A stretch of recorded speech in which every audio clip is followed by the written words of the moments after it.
No matter if points are gained or points are lost, there will be much to discuss. For analysis regarding tonight's Winnipeg Jets game, here are Dave Manouk, Ezra Ginsburg, and your host, Drew Mandel. The Illegal Curve post-game show, presented by Play Now, the official sports betting partner of the Winnipeg Jets, starts now. Good evening, Winnipeg. Good evening, Manitoba. For all those joining us live this evening on our YouTube channel and all of our social media platforms, we say good evening, universe, and welcome to the Illegal Curve post-game show presented by Play Now with Dave Manouk, with Ezra Ginsburg. I'm your host, Drew Mandel, here to discuss another game by the Winnipeg Jets where the effort is acceptable by and large, but the results for many people, including the Jets themselves, are not, as they drop yet another game to lose 3-1 to the Dallas Stars. That is 3 defeats in a row for the first time this season for the Winnipeg Jets. They went into Dallas. They knew it was going to be an uphill climb without Nikolai Ehlers in the lineup. And they played hard and they gave it all, but it turned out to be too little for the Winnipeg Jets to come up on the winning side of the ledger in tonight's contest. Gentlemen, good to see you both on this now Sunday evening. I think from the Winnipeg Jets perspective, they're disappointed in tonight's results. They're probably accepting of the effort by and large, but I think more than anything else, they are thrilled to be heading back to Winnipeg, albeit just for the one game, but they're thrilled that this 6-game road trip comes to an end with a disappointing record of 2 wins and 4 losses. Good to see you guys on this Sunday night. Yeah, good to see you boys as well. Thanks for everybody for watching. Obviously not the result the Jets wanted, as you just mentioned, Drew, but good on us as well, boys. We did 5 shows this week. That's 5 shows in 7 days. So, no travel though. There no travel for us though. So, we don't have to worry about time zones. We didn't have to worry about anything like that. No travel. You traveled from the basement up to your fridge at one point, Drew, I believe. That's so true. there was a little bit of traveling. You got a few steps in, but just not enough offense tonight, guys. And obviously, I think what summed up this game was Scheifele's chance to the right of Jake Ottinger late in the game with the extra man. Yeah. And it looked originally like Ottinger made the save, but Scheifele actually hit the side of the net, right? And obviously, you had Neil Pionk. He had a couple of good scoring chances late in that game. I thought the Nemesnikov line was good. It was an interesting flip, guys, in the third period. And, a couple of games ago against the LA Kings, we rightly gave Drew credit for saying that was a game in which I think the line blender should have come out.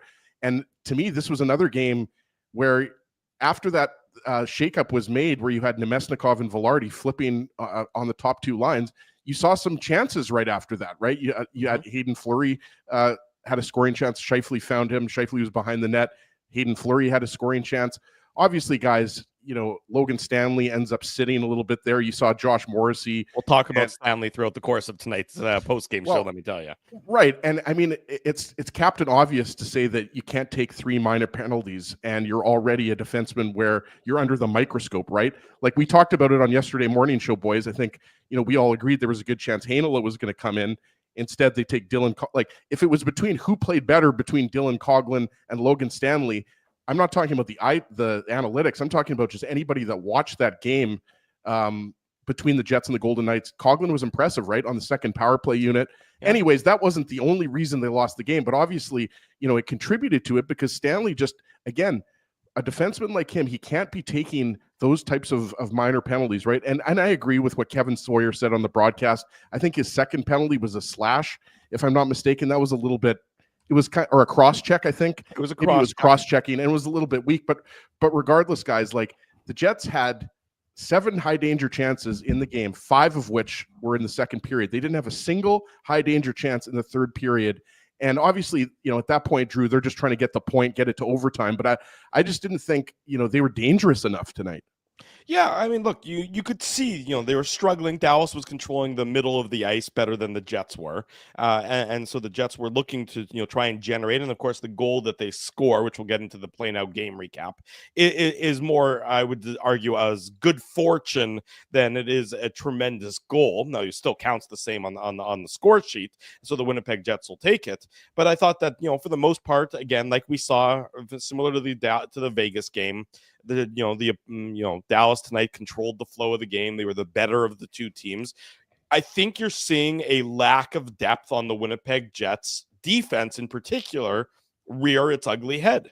You're talking about a left side of the defense right now that is simply really not up to par at an NHL level behind Josh Morrissey. Hayden Fleury, I'm not criticizing him. Hayden Fleury, again, I thought was fine tonight. Yeah, I was really impressed by Hayden Fleury. That was maybe his best game as a Jet, right out there on the penalty kill. He stepped up when the Jets shots needed on him net. to. Yeah, I agree. Yeah.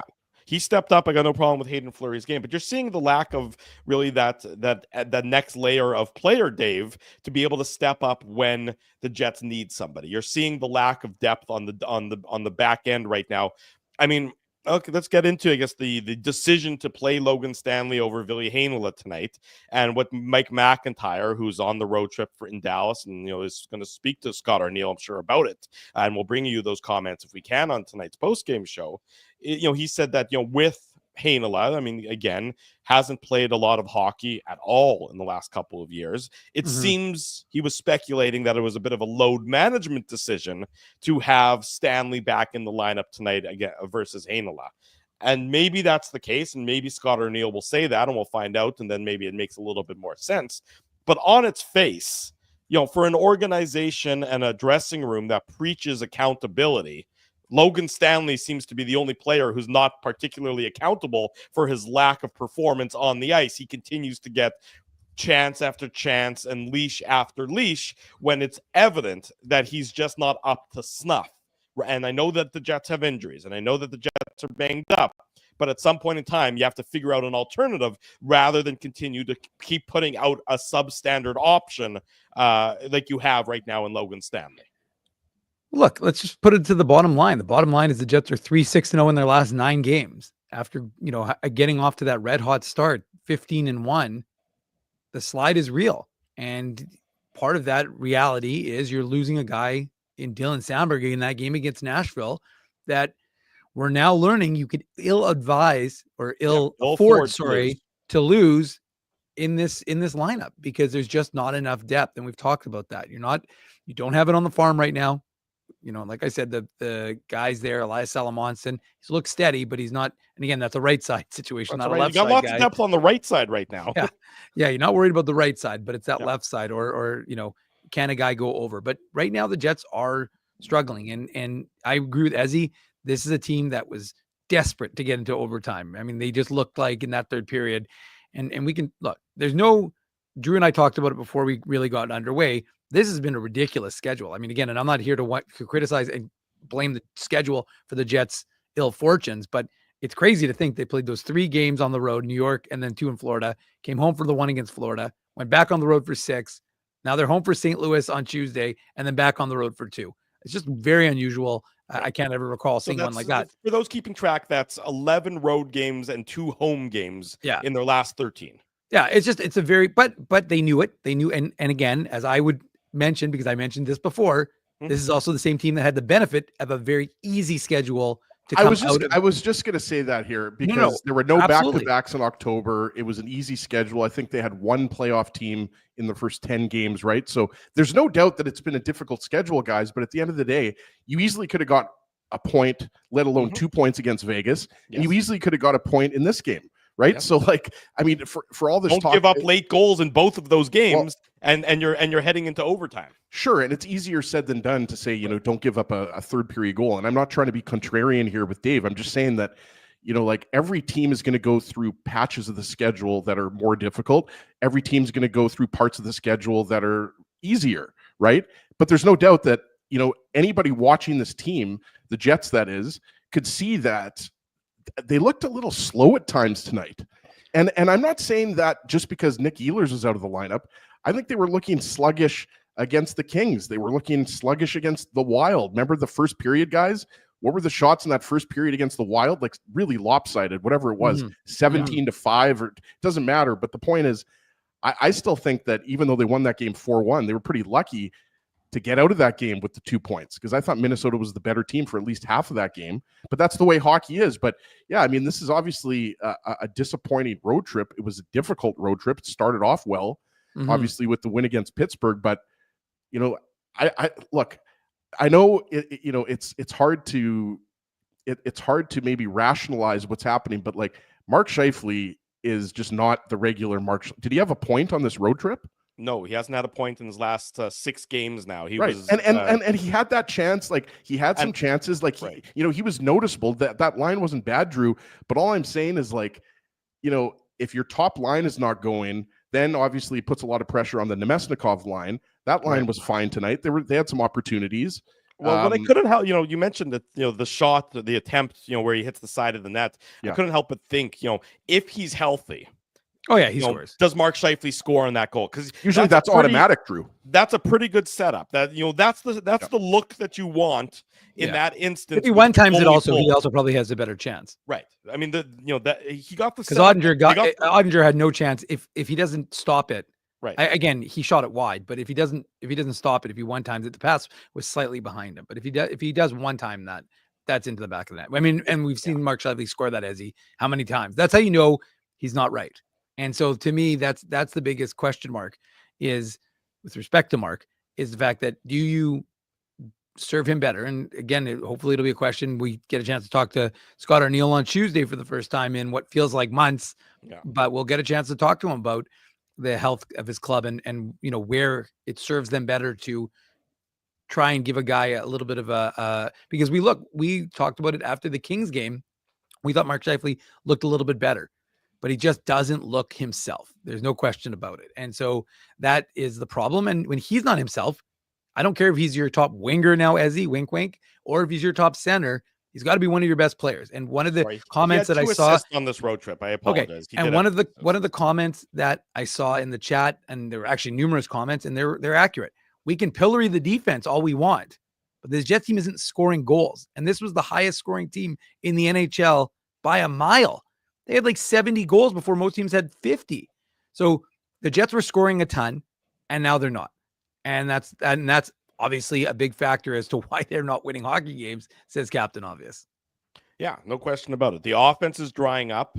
The defense is struggling. The penalty kill was great tonight as it happened. It had to be. But that was actually excellent. Yeah, the penalty kill was great tonight. So if you want to look for the silver lining, that's that. So you knew that there's going to be adversity, throughout the course of the season. The Jets currently are facing that adversity. Now, it sounds like they dodged a bullet by and large with Nikolai Ehlers only being day-to-day. Now, we've all seen instances where day-to-day turns out to ultimately be a little bit longer than day-to-day, but for the time being, we'll take them at their word that it is a day-to-day injury, and he sounds like he was, maybe close to playing. If this had been a playoff game, maybe he's in the lineup, or if this had been a more of a must-win situation, maybe he's in the lineup for the Jets tonight against the Dallas Stars. So it sounds like you dodged a bit of a bullet there.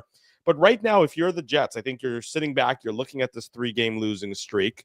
You're saying, okay, you have to take this opportunity to sort of reevaluate your now go-forward plan until the 21st of December. You got 3 weeks between after tonight's game, now that you've lost, until you get the break. So you get the break on the 23rd of December after you play Toronto. So you're talking about 3, 7, 10. You got 11 games from now until you get the 4 days off. How do you get through these 11 games? How do you grind through these 11 games? Because obviously you've lost 3 in a row. That ain't good. That's not a good start. You need to find a way to get back into the win Drew, column. It's more, and again, I'm not saying this to annoy you or anything like that, but it's that you've lost 6 of 9. Right? Like it's not just Minnesota's caught you. Well, and also I go back to that game. I don't care what anybody says. I think Minnesota was the better team in that game. So the reason why I mentioned that is but what I'm saying, why I'm mentioning that, Dave, is because I mean it's not like you would say, oh, Minnesota, that game was the Jets were amazing in that game. And that was the one game you could point at. I mean, they were amazing in the third period of that game. That was it. Right. And they completely shut down the Wild, if everybody remembers correctly. They were amazing against Pittsburgh, but I think the entire league has been amazing against Pittsburgh this year. But to your point, Drew, I mean, things are compounding, right? Like the Sandberg injury, it started off. Then the Ehlers injury. Obviously, the Jets are getting into the harder part of the road trip. Like everything seemed to just get harder and harder as this road trip progressed. Their play didn't improve like you'd like to see. Like we talked about it was a relatively good bounce back effort against the Golden Knights. The Golden Knights are good, but we talked about how hard it was for the Jets really to get inside. And look, this Dallas Stars team with their like Miro Heiskanen, you guys know I've talked about him so much over the years. Top 10, maybe top 5 defensemen in the league. Thomas Harley, like Esa Lindell, like they've got big defensemen, and they're deep at forward, right? Like Jamie Benn is an arch nemesis. Obviously, the Marchment Duchesne Seguin line was really good tonight, right, guys? So I mean, it's the first. We talked about it on yesterday's show. This is the first stretch of the year where the Jets are starting to look human. After you start the season with 15 wins in the first 16 games, it almost looks like you're indestructible, right? Well, now we've seen that the Jets have played some really good teams on the road, and they're human, and they have things that they need to work on. Well, that's the question, though. I mean, I think it's a legitimate one, is where do the reinforcements come from for the Winnipeg Jets at this point in time? Dave is right. You've lost 6 of your last 9 games, including tonight's 3-1 defeat to the Dallas Stars. This is the Illegal Curve post-game show. It's presented to you by Play Now. We do this after each and every Winnipeg Jets game, and we'll get into the Play Now game recap coming up momentarily here. But where do the reinforcements for this Winnipeg Jets team come from? You have a Mark Scheifele who is banged up. You have a Dylan Samberg who's out of the lineup at least through the end of this month. Even the most rose-colored glasses wouldn't expect Dylan Samberg back in the next 4 weeks or so. Nikolai Ehlers is missed tonight's game. So where do the reinforcements come from? And that is where the Winnipeg Jets need to sort of find that answer. Now, the effort is still there, so you like that part. This was a game where, would anyone have been shocked if the Jets really sort of got blown off the ice tonight in Dallas? I wouldn't have been. End of the road trip, no Ehlers, no Samberg, difficult, blah, blah, blah, blah, blah. So the effort was still there, which is, I think, an important thing that they can lean on. They can lean on that. They haven't really lost a lot of their structure and their approach. The LA game was obviously a terrible game, and they've bounced back since that LA game with 2 pretty decent games, but unfortunately, neither of those games resulted in any points. So it is a results-oriented business, as we all know, and we like to use that cliche. So the question is, on Tuesday against St. Louis, where do they find that inner drive to get back onto the good side of where they were, earlier on in the year, as opposed to the slump they've been in over the last 9 games? And I don't know that there's an easy answer for that. I don't know. Ville Heinola's status is, to me, a big question mark now. Does the team feel they can play him regularly? Because if they don't, that leaves Logan Stanley as your only option, unless you're airlifting an option in via a trade or via a waiver claim or via some other method. And clearly, I don't think Logan Stanley is the answer. Forget about the 3 penalties in tonight's game. He still isn't the answer that's going to sort of drag this Jets team back to victory. Not that I know that Ville Heinola is either, but I know that Stanley isn't. There's a difference there, of course. So to me, the question moving forward is, where does this Winnipeg Jets team find their winning ways again? How do they find it, short of Connor Hellebuyck being superhuman night in and night out? Well, if those were easy answers, we would all be head coaches in the NHL. Of course, right? but that's Scott Arniel and that's right. Kevin Shoveldayoff. No, and you mentioned it. You mentioned it's not an easy answer, right? Obviously, the Jets have been a very good home team. They've been a very good team in division, right, Dave? That was only their second loss of the year, 8-2 or whatever it is, 9-2 on the season in the Central Division, right?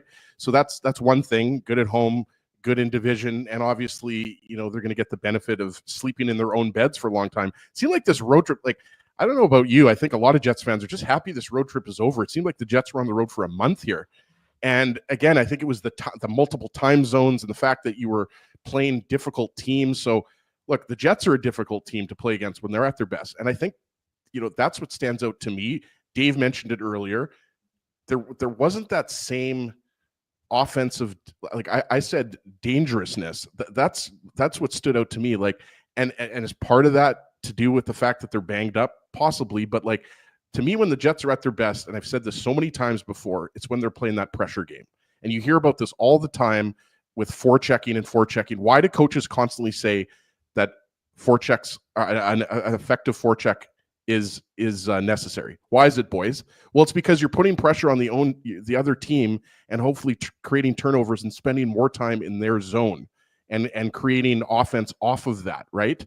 And that's just something that I don't think we've seen enough. We saw that a little bit from the Lowry line. We saw it a little bit from the Nemesnikov line. The fourth line was fine, but like I don't think we're seeing that. Like we're not seeing that consistently enough. Waves and waves and waves. I think the Jets have not dictated the pace of play in enough of these games. Like this was guys not a high event game. Let's be honest here. Right. You know, we've said this over the years. This was more of a grinder, like the LA game. This wasn't as much back and forth. This wasn't a skating game. This wasn't a track meet by any stretch. No, it wasn't. You're right, Drew. And we saw there was no shortage of chances. Right, Rupe Hintz had that breakaway in the third period, and then he went backhand and missed the net. Obviously, we'll get into the Mason Marchment goal. I mean, that was just a great individual effort. Josh Morrissey was there with them the entire time. But all I'm saying, guys, is like that is to me, if I'm looking at this road trip on a macro level, I'm looking at the game against the Wild and against the Kings and against the Golden Knights, and then the game tonight against the Dallas Stars. Like they didn't look like the dangerous team that was keeping the opposition on their heels. That's what I didn't see enough of, right? Like Kyle Connor, he was putting the puck on the net a little bit. They had some chances. We talked about Neil Pionk. He had a great game. I think he ended up with 3 or 4 blocks. And I think, if I'm not mistaken, he played the most out of any defenseman. He was at 27 and a half minutes. So, let's give Neil Pionk some stick taps for his performance tonight. But it just wasn't enough. And I like how many of those periods, without looking at natural stat trick, like how did the Jets win any period tonight? Like, I don't think they did. Not if they did. Maybe not certainly not the first. Yeah, maybe the second, Dave. But like, they took a lot of uncharacteristic penalties. They did kill off all 5 power plays. Yeah. So you got to give the PK credit. But to me, they look too passive, and they just don't look like the same connected team that is dangerous and keeping the other team on their heels, like I said. Well, I want to get into the game recap, and I'm going to start the game recap, Dave. I'm going to read a quote from Jets head coach Scott Arniel and speaking to Mike McIntyre after tonight's game that I think is going to be very interesting for us to weigh in on and for some of the commenters to touch their base on as well in the chat, as this is the Illegal Curve post-game show. So let's get into the game recap. The Play Now game recap. Big thanks to our friends at Play Now for their continued support of Illegal Curve Hockey and the Illegal Curve post-game show. Sign up for Play Now and get a casino welcome bonus up to $150. Play Now is Manitoba's local legal and secure gambling site and the official betting partner of the Winnipeg Jets. Conditions apply, 18 plus. Enjoy responsibly. So Mike McIntyre, as we've mentioned, as Mike himself has mentioned, has been on the road trip crisscrossing North America with the Jets. He finishes the road trip in Dallas today. He talked to Scott Arniel after the game about the decision to play Logan Stanley, who took 3 minor penalties in today's game. Here's the quote. He's not going to get any better sitting in the press box. And then I think this next line is the real juicy part for everybody. Ooh. He needs to be in our top 6. Arniel went on to say also that he, quote, needs to stay out of the box. But it's that second sentence I want Dave to start to touch on. He needs to be in our top 6. Do you believe the Jets head coach at face value there? Or is he just trying to sort of boost up a player who had a bad game? Is Logan Stanley in the minds of the Winnipeg Jets and their coaching staff and the brain trust the key third pairing left side defenseman in their top 6? Because if you believe the head coach and that quote, that's what he's saying. Well, I mean, for the record, I would imagine that they're looking at what they've done. And what we've always talked about is, you cannot anticipate that in playoffs, you're going to have a healthy team. So you need to know that, hey, if we lose player X, we're not going to be exposed the way the Jets have been exposed of late. And of course you could say, look, it's a number of things coming together to put the Jets into a detrimental position in the sense that Mark Scheifele's injured, no Nikolai Ehlers, but I mean, although that was only really the last game, obviously Scheifele for longer, but the fact of the matter is, defensively, like, I do not think if I know what the Jets think Logan Stanley is going to be and why they want him to be what they want him to be, which they've wanted him to be for 8 years now, but he's not that. He just isn't. Now, do I think that Logan Stanley could come in as a 7th defenseman and play occasionally? I do. I think he's capable. Do I think that Logan Stanley is key to being in your top 6? No, I do not. I don't think that if you're a legitimate Stanley Cup contender, because he doesn't do the things you need him to do. I'm sorry. It's just like, and you can say that the penalties called against him weren't great. Well, the third one was just a function of Logan Stanley just not reading the play right, putting himself out of position, and then taking a penalty. And it's just an unfortunate situation. And look, he's not a whipping boy for me. I covered him since he was with the Moose and obviously up with the Jets. I have no personal animus towards him, but I think that if you're looking at what is a Stanley Cup contending team with aspirations to be that, you look at he's not fleet of foot enough. His decision-making is a little bit slow. And ultimately, at the end of the day, he's just not one of those guys in your top 6 if you're a Stanley Cup contender. That's my assessment, Ezzy. Absolutely. And I agree with you for the most part, Dave. And Drew asked us the question. So we're not blaming Logan Stanley for this loss, and we're not blaming Logan Stanley for the loss against the Golden Knights. We're just talking about him specifically because he's struggling out there. And I agree with Drew. At this point in the season, in his career, we know what he is. Like, he's 26 years old or 25 or 26 years old. Like, we know what he is. I don't think that there's this different player that's going to emerge the more you play him. And guys, like, just kind of. And I think that's the important part you touch on there, Ezzy, is that there's not another level for him at this point. He had his best season, when it looked like maybe when he scored those 2 goals against Montreal in the playoffs, right, in the bubble year, it was my best Chris Farley impression. Like, remember when you were in the Beatles? Remember when you were in the Beatles? Yeah, that was awesome. Like the reality is he's not becoming Zdeno Chara, which is a big concern. What the big concern is, if they lost him and then some other team turned a diamond into, coal into a diamond. And you know what? And if he does become Zdeno Chara on another team, good for him and good for that other team. I don't care. Have you met the most risk-averse general manager in the NHL in Kevin Cheveldayoff? Well, I mean, I don't care how many minutes they give him. He's not going to become Zdeno Chara here in Winnipeg. He's not going to become Zdeno Chara anywhere. I mean, we know that. Well, but Zdeno Chara is a Hall of Famer. I mean, let's pump the brakes on the Zdeno Chara just because he's 6'7". But I think that's the only reason. I think that's the only reason you're making that comparable, right?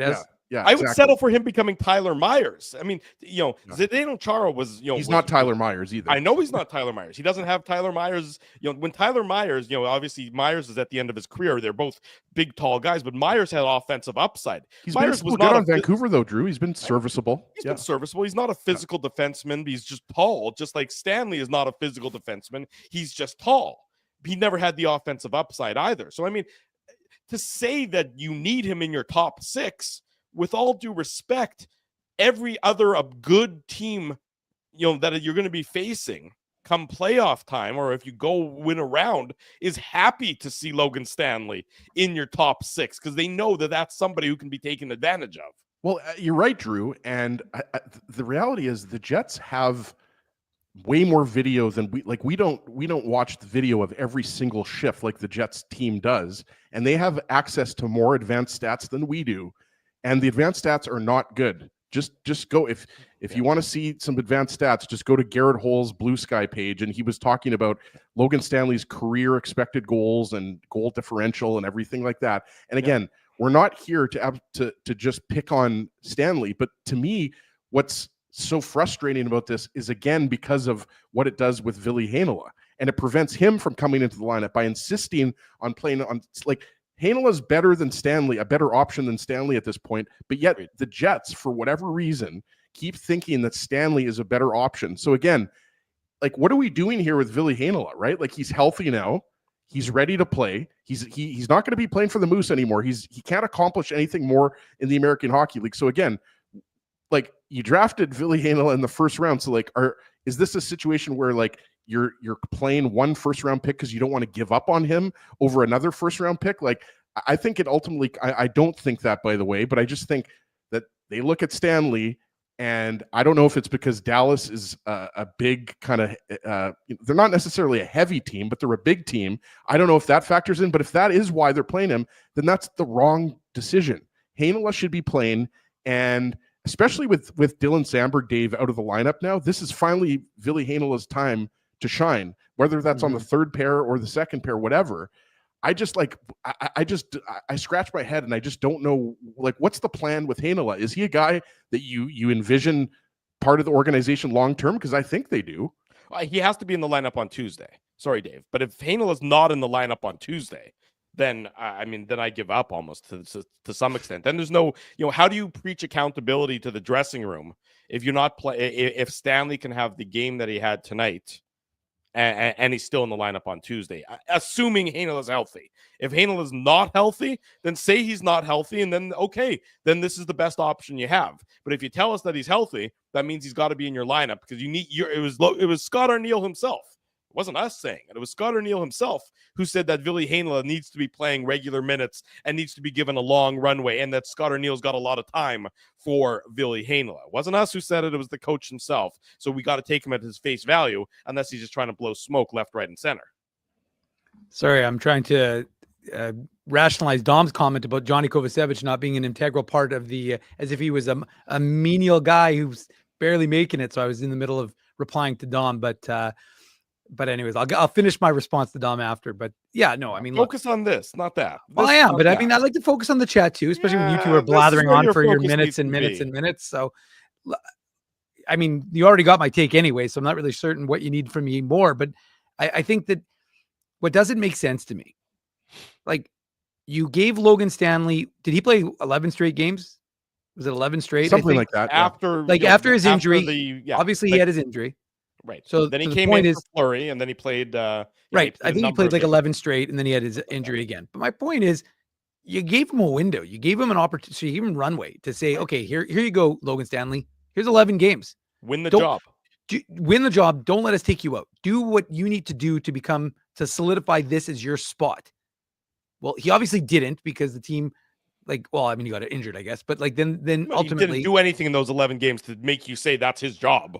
I think that's what it comes down to. And so you're sitting there going, and I know that teams will look at that and say, well, listen, like, he didn't lose the job because of play, but because of his injury. And so we're giving it back to him. And then if his play is, deteriorating, then we'll take him out and that sort of thing. I don't think his play was particularly good. And I think that you need to give, again, it's not about Ville. I don't really give a shit about Ville Heinola, quite frankly. I mean, ultimately, at the end of the day, you have to evaluate as a team what you've got, because what you don't want to be doing in April, boys, is having a conversation about what do we have in Ville Heinola?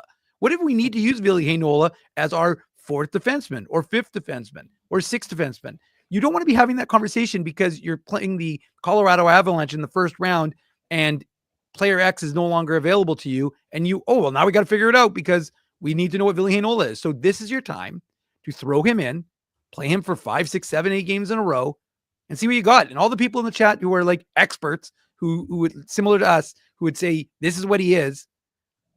You'll find out. You'll be able to see. You'll be able to evaluate that. To me, that's what it's all about. It's about evaluation. It's not about, like, again, I don't have a player that I'm favoring over the other. I am.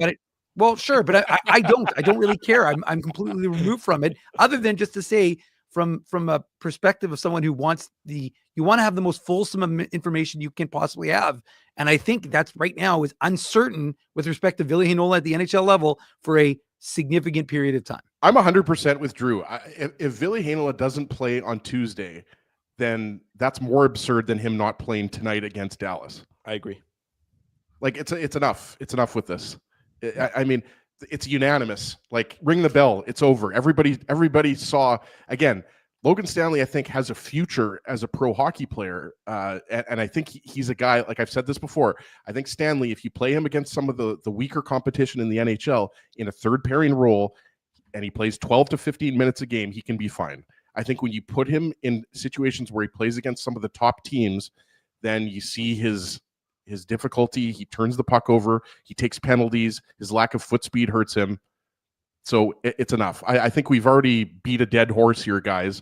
But yeah, it's just it would be mind-boggling if Hanela doesn't go back in Tuesday. I think, Dave. Something we can talk about then when we get back together Tuesday night on the Tuesday edition of the Illegal Curve post-game show. The Jets open the scoring, which is exactly what they wanted to do. Coming off a tough loss in Vegas, you want to get the first goal. You want to feel good about yourself, and it's Adam Lowry, his 6th of the year. Assist to Hayden Fleury and Neil Pionk. It's a nice pass from Pionk over to Fleury. Fleury with a shot. This really doesn't look like a dangerous play. Nice tip by Lowry. Ottinger, I mean, this shouldn't go in. The Jets will gladly accept it. They'll gladly take it as an opening goal, but it's not a great goal. It's got a little bit of an odor attached to it, but for the Winnipeg Jets, that odor is a beautiful one of fresh baked pie. For the Dallas Stars fans, it might be a different kind of pie that you wouldn't necessarily want to eat. Different story altogether there. The Jets lead 1-0 at the 3:16 mark of the first period. It's been said about me sometimes, Drew, that I'm a nice guy, but there's an odor attached to it. So I know what that feels like. So, yeah, I mean, this was definitely not a goal that Jake Ottinger is going to like. But, Adam Lowry gets body positioning. I think it's on, if I remember correctly, it was on Thomas Harley in front of the net. But it's one of those tips where it kind of just dribbles by, and Ottinger's going left to right, and he just doesn't have enough time, simply put, to get there, right? So yeah, I thought, again, Hayden Fleury, I thought, not just because of this point shot that leads to an assist for him, but I thought he was strong all game long. Like, I just thought, he was very reliable on the penalty kill, blocking shots. We talked about it. He had at least one shot that I can remember in the third period after Scheifele found him, kind of coming in off of the blue line. Right. But yeah, I mean, how many times has the third line come through here, guys? But, this is a game that was screaming for some offense from the Scheifele line. And you mentioned the 2 assists, but, no goals for Scheifele. And again, guys, he's going to make Team Canada. I believe the roster is going to be announced tomorrow, or we think he's going to make Team Canada. Is it tomorrow? Tuesday. It's Tuesday. The third, yeah. But I mean, we're talking about, there's recency bias Wednesday, here, actually. right? Maybe Wednesday. It's been lately since he switched over from center to the wing, and he's been dealing with whatever injury he's been dealing with, and same thing goes, like, they just didn't have the pop that we've been used to seeing throughout the most of this year. But yeah, a nice goal to get the goal scoring going. But that first period, like, the Jets, I thought, were lucky to be ahead at that point. Well, like, I they only had one shot on goal until what was it, 7-1, 8-1? Yeah. No, 7-1, and that was the first shot on net for the Jets. And I joked saying that they weren't super concerned about shot volume, but they wanted to focus on shot quality. And look, it was a good start, right? That's exactly how you wanted to start a game, is to, even though not in the sense that Dallas has the puck and is getting all the shots, right, boys, but the fact that you get that first goal. And look, prior to the loss in Vegas, every time the Jets have scored first this season, they'd won the game.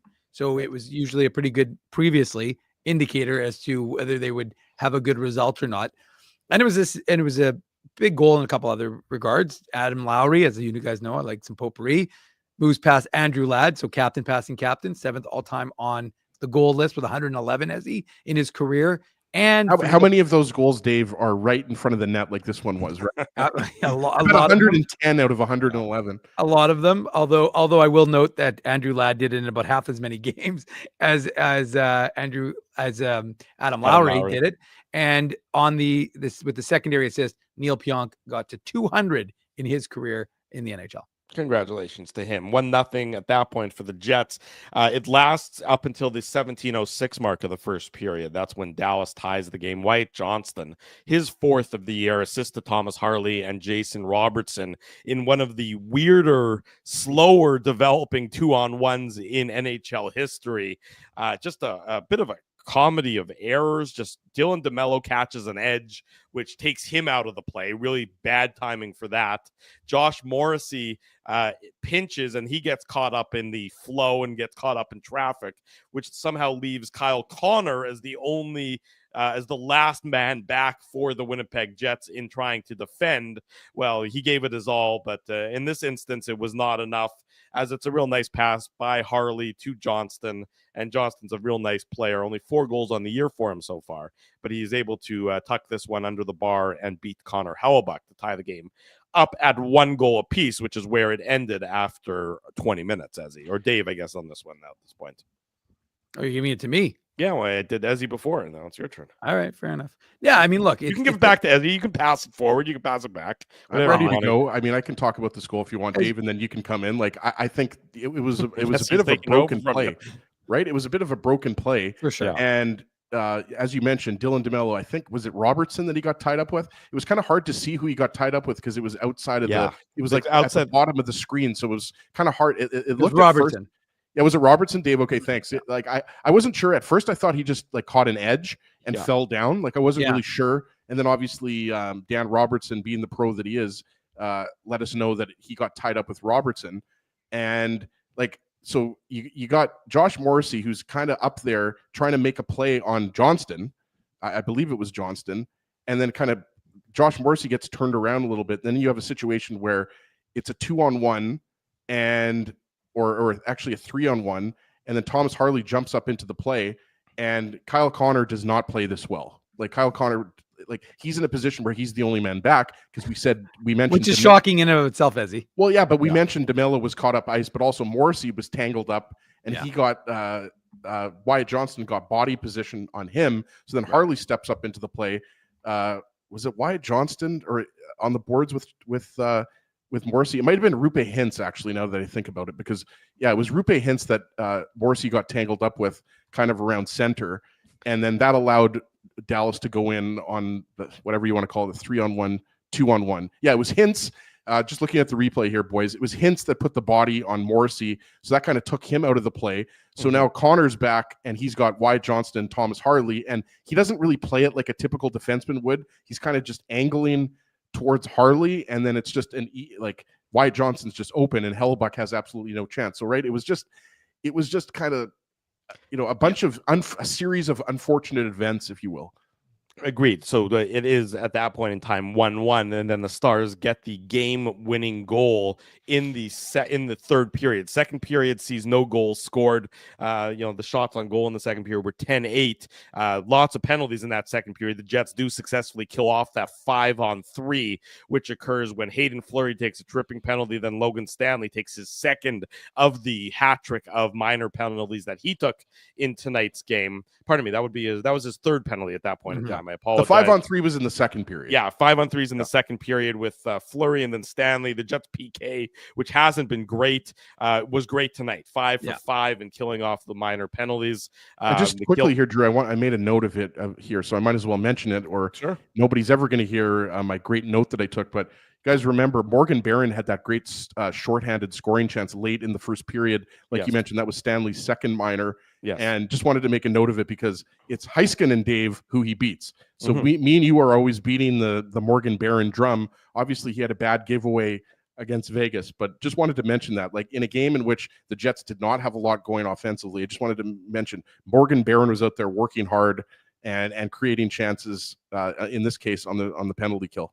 Yeah, absolutely right. So the Jets get out of the second period despite being in that penalty trouble, no blood, and then they get into the third period. They get a power play opportunity themselves. That's when Jamie Benn goes off for high sticking. It was a real lousy power play by the Winnipeg Jets, really generated, I don't think, any shots and no real zone time. They had trouble setting up, missing Nikolai Ehlers, especially when it comes to zone entries. But then Mason Marchment, his 10th of the season, it's the game-winning goal assist to Thomas Harley and Jake Ottinger. So there you go.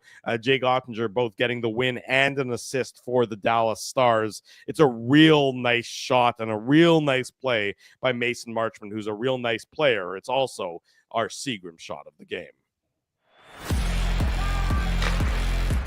The Seagram shot of the game. I was at a wedding last night, and I said to the good folks who were pouring drinks, nothing but Seagram's products for me. And I like it. Nice, and were willing to abide by my demands when it came to that. It's amazing what people will do at an open bar. So they will. Shout out to our cousin Leah. Yes, our cousin Leah and our friend Jared. They got married last night. It was a beautiful weekend of events. So indeed, so Seagram's products only for me at the. Did you take my advice though, Drew, as someone who's emceed a wedding? Did you take my advice? What was your advice? Drink as much as you can. Oh, yeah, after I gave up the microphone is when I decided I'd have a few more to drink. But no, I kept it as responsible as I had my kids with me at the wedding. They were invited guests also, so I kept it on the responsible side last night. But anyways, Mason Marchment, beautiful goal here. This is no chance for Connor Hellebuck. Josh Morrissey plays it pretty well. He gets back, he gets into good body position, and then Mason Marchment just sort of boxes him out like he's going for a rebound in the post, and he turns and he fires on the backhand, and it's just an absolute gorgeous shot, and no chance, like I said, for Hellebuck. And it's just, again, one of those games where the Jets feel like they are, they got to get it into overtime. They got to find a way to get it there. Can't lose it in regulation. They end up giving up this goal relatively late, with about 7.5 minutes to go, and it ends up being the game-winning goal. Ultimately, the Stars put another one into the empty net, Dave, but it's a 3-1 final after Marchment makes it 2-1 here. Yeah, and it's just one of those times again that the Jets just looked. I think this is where the speed element came in, right? Dylan DeMello tries to intercept the puck, and the truth is, ultimately, if you're the Jets, you have good body positioning, right? Like Josh Morrissey is beside Mason Marchment now, 6'5". Mason Marchment is kind of Morrissey. He's beside him, but then I honestly think that Morrissey wasn't sure where the puck was, because you can almost see like he kind of was like, oh, we're beside each other. Where's the puck? And I think he kind of lost it. And so I don't know if he was expecting Marchment to make the play that he did. But you got to give Mason Marchment credit. That's really nice to shield the puck the way he did, to disguise it, and then to go up and over Connor Hellebuck, who had a hell of a good game and kept his team in it. But the Lowry line, boys, one of the things that is becoming a common theme now. Remember, through 15 games or something like that, the Lowry line didn't have I think they had one goal against at 5-on-5. Well, that number is ballooned because now we're seeing them on for a lot more goals against, and that's happening across the board where lines the team is being scored on more frequently and not scoring as many goals. A big symptom of part of this problem the Winnipeg Jets are experiencing right now. But yeah, it's like I said, Appleton's in on the forecheck. Lowry's in on the forecheck. Niederreiter. I mean, it's a 3-on-1, right, guys? Like, it's not as if the Jets are outnumbered. Marchment is the one man. It's a good pass. 1v1. Yeah, exactly. But it's a nice pass by Thomas Harley. We've mentioned that name a couple times already, right, Ezzy? And so Harley makes that pass, gets it through past DeMello, who just reaches for it, and then Marchment does it all himself. Unusual goal for sure, but really nice, and just unfortunate because that ends up being the game-winning goal. Here's a hot take. I'm not a Dallas Stars fan by any means, and Thomas Harley to me looks like a guy who could be in Team Canada Olympic conversation. I don't think I'm out of bounds by saying that, guys. Like, Harley has turned into an excellent defenseman. He is obviously, he gets overshadowed a little bit by Miro Heiskanen, and obviously Esa Lindell's been there for a while. Is he 6'7"? I don't know. Is he? If he's not 6'7", does it really count? Fair enough. But I'm just saying, Harley, like Dave said, like, it was a stretch pass. It was a little bit of a knuckle puck. It wasn't like a crisp, hard pass, but he did a good job of getting it up to Marchment. He saw that he was streaking, and Dave's right. I think Morrissey got lost a little bit. And how many times have we talked about it, Dave, where it got, and you mentioned, Marchment shielding the puck.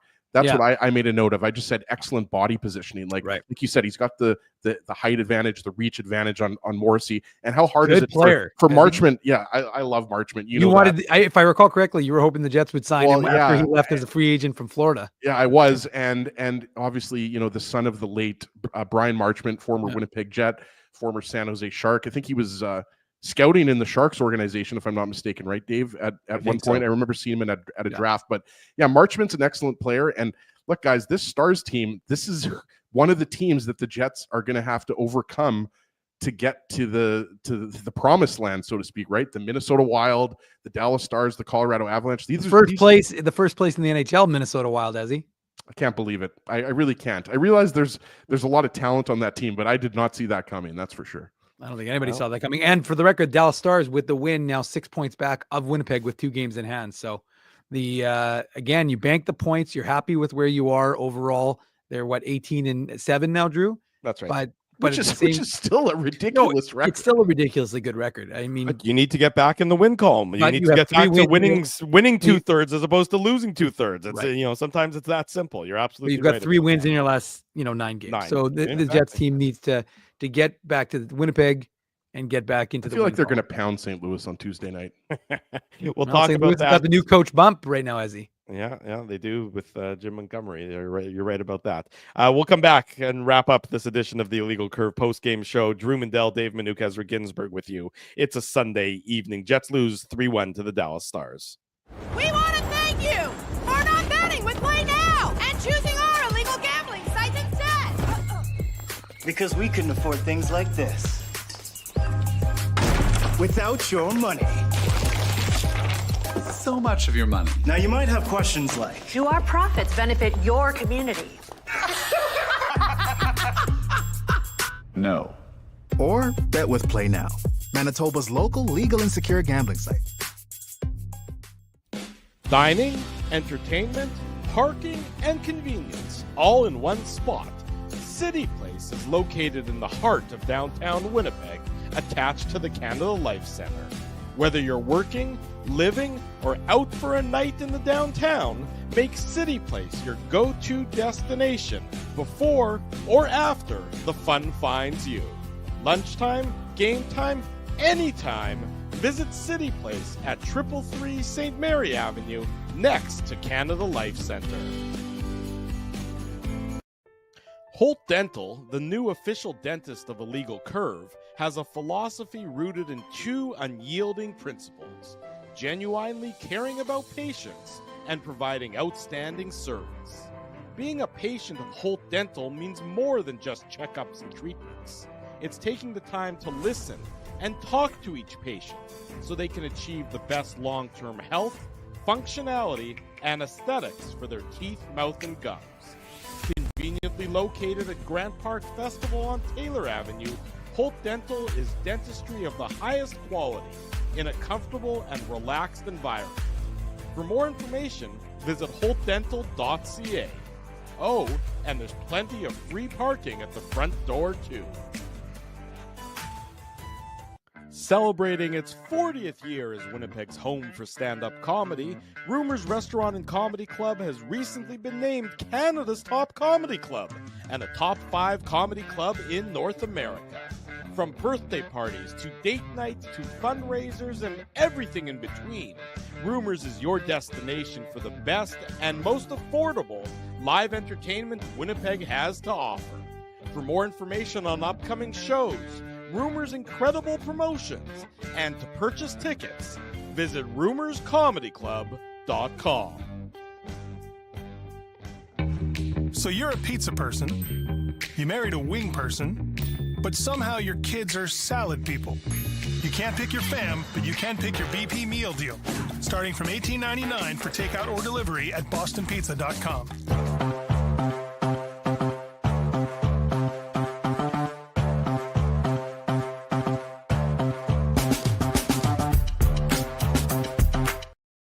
Sunday evening, welcome back to the Illegal Curve post-game show. Drew Mandel, Dave Minuk, Ezra Ginsburg with you. We're back in action again on Tuesday night as the Jets finally play a home game against the division rival St. Louis Blues. So we're looking forward to getting back with everyone for that. Unfortunately, it was a bad night for the AHL version of the Winnipeg Jets as well, better known as the Manitoba Moose. Dave M will give us a brief update in tonight's. Put on your antlers. It's time for the Minuk Moose Minute on the Illegal Curve Hockey Show.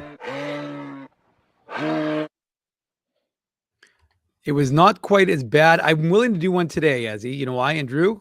Because it wasn't nearly as bad as the last game for the Manitoba Moose. And while they didn't win the hockey game, they played much better. Thomas Milic got the net for the first time. They gave Capo Kakinen a rest. He played the 4 straight games. Other than that, not really much changed. But the Moose started off the game. Unlike the last one, they were real good. 4-0 shot edge. But Devin Cooley, who's from California, he was excellent in the game on Friday, and he continued that. And as someone made a mention to me on Twitter, or Blue Sky or whatever, Devin Cooley, if folks will remember, was also very good for the Milwaukee Admirals in the playoffs against the Manitoba Moose. So he's a goalie that has done well here in Manitoba or against a Manitoba-based AHL team. Very unusual in the second period. Moose got off to a great start, outshooting them 6-0. Couldn't score on Cooley. And then Dominic Tonnato, newly made minted captain of the team, he was called for an elbow and given a major. Very unusual. I watched the replay. I didn't see the elbow. Like, he kind of breezed by the guy, but I mean, again, the refs made the call. So that was a 5-minute major and a 10-minute misconduct. And so he was gone. And the Moose managed to, similar to the Jets, the similar story, the Moose managed to kill the major. They actually had a 5-on-3 because Dawson Barteau took a penalty with a minute to go in the major. So they actually killed a 5-on-3 successfully. And then just kind of some unusual luck. Martin Ferk scored kind of a lucky, the puck kind of squipped out to him. He put it past Thomas Milic. And then one of the weirdest goals, Brad Lambert pulls the puck into the zone, takes a shot. It hits between CJ Cease and one of the Calgary defenders, goes up, sits on Devin Cooley's back, like literally sits on his shoulder. like a parrot? Yeah, it was very weird. Lands on the goal line, and then Parker Ford appeared to put it in, but when I watched the replay, I'm like, I don't think he touched it. So they credited Parker Ford with the goal. Then I thought maybe Brad Lambert would have gotten the goal, but I said it's possible it went in off CJ Cease and he caused the deflection. Sure enough, CJ Cease ended up getting credited after the game with the goal. So it was a 1-1 game. And then with the Moose down 2-1, Dmitry Kuzmin, the Jets prospect, he's a 3rd rounder. He scored his first of the season to tie the game. And then a little controversy because I almost called them the Calgary Flames, the Calgary Wranglers, they got a 3rd goal in that period. So no goals through 40 minutes, and then 5 in the final 20. But unfortunately for the home team, it was the Wranglers who got the 3rd goal, which turned out to be the game-winning goal, and that was a somewhat controversial goal because there was thought that Thomas Milic was being interfered with, couldn't reset, but ultimately the refs, they don't review in the AHL, but they had a conversation, decided it was a good goal, which is how they called it on the ice, and that's how the game ended. 3-2 for Calgary, and now the Moose will prepare for Belleville to conclude this 6-game homestand. And we should also mention that Drew is currently wearing Wranglers. Hey, I gotta go put on my cowboy boots and gotta go bale some hay or something like that. But in any event, but as Joe from Winnipeg would want me to mention, because he's Italian, Dominic DiVincentis, he's 4-0 with the in the ECHL with Norfolk Admirals. So he is looking real good. I haven't watched his games, watched some of the highlights, I've watched some clips, but 4-0 for the young first-year pro. And so we best not lose sight of him and what he's doing down in Norfolk. Joe from Winnipeg's Italian. Drew likes to eat Italian. I'll be eating Italian as soon as the show is over. We had pizza and lasagna for dinner as well. So in that case, we'll let everyone go enjoy their Sunday evenings and their Sunday meals. And thank everyone for joining us for this edition of the Illegal Curve post-game show. A big thank you to our sponsors because they make this show, the Saturday show, the website, a possibility. That, of course, is our friends at Play Now. They are the title sponsor. Our friends at Rumors Restaurant and Comedy Club. Holt Dental, Boston Pizza, City Place, and Seagram support these fine businesses because of their continued support of Illegal Curve Hockey. Plenty more to come on the website, illegalcurve.com. Once Dave finishes his Italian meal, of course. We'll be back on Tuesday night for another edition of the post-game show after the Jets and the Blues. If you haven't already done so, smash the like button, subscribe to the channel, tell your friends, tell your family, like I did when I was doing the MC duties at the wedding last night, that the best place to be on Saturday mornings and after each and every Winnipeg Jets game is the Illegal Curve YouTube channel. Thanks, everyone, for joining us. Have a great rest of your Sunday. Have a great rest of your weekend. We'll see you again on Tuesday night. For Drew Mandel, actually, I am Drew Mandel. For Dave Manouk, for Ezra Ginsburg, I'm your host, Drew Mandel. Thanks, everyone, for watching. This has been the Illegal Curve post-game show.